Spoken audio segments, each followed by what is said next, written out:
Alaala na lang.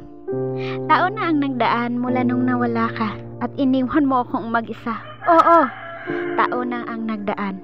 Pero ang mga alaala ay sariwa pa. Sariwang sariwa pa sa puso't isip ko. Di ko maitatanging minsan nasasaktan ako kapag naaalala ko na ganun na pala tayo dati kasaya.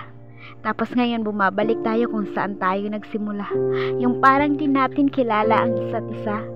Lahat ng masasayang pinagsamahan na uuwi sa alaala na lang. Mga alaala mong gumugulo sa aking isipan. Mga alaala hindi ko alam kung kailan ko bitawan.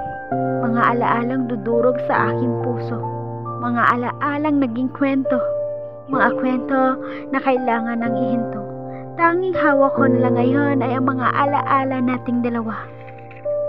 Nakakalungkot lang kasi isipin, pero siguro kailangan ko nang tanggapin na dumaan ka lang sa buhay ko para punuin ang isang pahina ng libro ng buhay ko.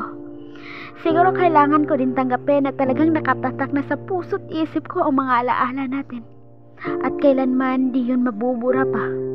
Nakaligtaan ko man sabihin sa iyo dati, pero lubos ako nagpapasalamat na dumaan ka sa buhay ko.